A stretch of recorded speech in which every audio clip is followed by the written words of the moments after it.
حضرت عبداللہ بن عباس رضی اللہ عنہ فرماتے ہیں کہ ایک شخص کے مکان میں ایک کھجور کا درخت کھڑا تھا جس کی شاخ پڑوسی کے مکان پر بھی لٹک رہی تھی۔ وہ پڑوسی غریب آدمی تھا۔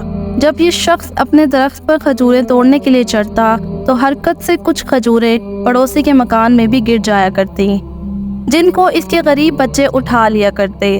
یہ شخص درخت پر سے اترتا اور پڑوسی کے مکان پر جا کر ان بچوں کے ہاتھ میں سے کھجوریں چھین لیتا، حتیٰ کہ ان کے منہ سے بھی انگلی ڈال کر نکال لیا کرتا۔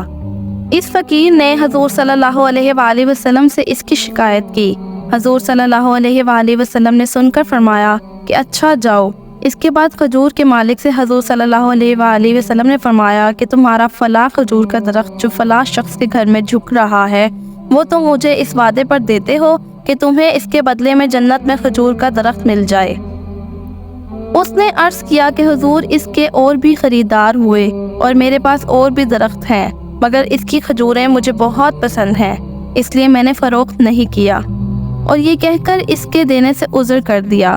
مالک تو بہرحال وہی تھا۔ حضور صلی اللہ علیہ وآلہ وسلم نے یہ سن کر سکوت فرمایا۔ ایک تیسرے صاحب بھی اس گفتگو کو سن رہے تھے۔ انہوں نے اس کے جانے کے بعد حضور صلی اللہ علیہ وآلہ وسلم سے عرض کیا کہ اگر وہ درخت میں لے کر پیش کر دوں تو میرے لیے بھی وہی وعدہ جنت میں کھجور کے درخت کا ہے جو حضور صلی اللہ علیہ وآلہ وسلم نے اس سے فرمایا تھا۔ حضور صلی اللہ علیہ وآلہ وسلم نے فرمایا تم سے بھی وہی وعدہ ہے۔ یہ صاحب اٹھے اور اس مالک درخت کے پاس جا کر کہا کہ میرے پاس بھی کھجور کا باغ ہے، تم اپنے اس درخت کو کسی قیمت پر بیچ سکتے ہو؟ اس نے کہا کہ حضور صلی اللہ علیہ وآلہ وسلم نے مجھ سے جنت میں درخت کا وعدہ کیا تھا، میں نے اس پر بھی نہیں دیا۔ یہ درخت مجھے بہت پسند ہے، میں اس کو بیچ تو سکتا ہوں، مگر جتنی قیمت میں چاہتا ہوں اتنی کوئی دے گا نہیں۔ اس نے پوچھا کہ کتنی قیمت چاہیے؟ اس نے کہا کہ 40 درختوں کے بدلے میں بیچ سکتا ہوں۔ اس شخص نے کہا ایک ٹیڑے درخت کی قیمت 40 درخت بہت زیادہ ہے۔ اچھا اگر میں 40 درخت اس کے بدلے میں دوں تو تو بیچ دے گا؟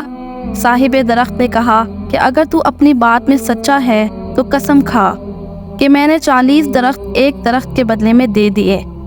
ان صاحب نے قسم کھا لی کہ میں نے 40 درخت اس ٹیڑے درخت کے بدلے میں دے دیے۔ اس کے بعد وہ صاحب درخت پھر گیا کہ میں فروخت نہیں کرتا۔ ان صاحب نے کہا کہ اب تو ہرگز انکار نہیں کر سکتا، تیرے کہنے پر میں نے قسم کھائی ہے۔ اس نے کہا کہ اچھا اس شرط پر کہ سب کے سب ایک ہی جگہ ہوں۔ انہوں نے تھوڑی دیر سوچ کر اس کا بھی وعدہ کر لیا کہ سب ایک ہی جگہ ہوں گے۔ بات پختہ کر کے یہ حضور صلی اللہ علیہ وآلہ وسلم کی خدمت میں حاضر ہوئے کہ حضور وہ درخت میں نے خرید لیا، وہ حضور صلی اللہ علیہ وآلہ وسلم کی نظر ہے۔ حضور اقدس صلی اللہ علیہ وآلہ وسلم اس فقیر کے مکان پر تشریف لے گئے اور وہ درخت اس فقیر کو مرحمت فرما دیا۔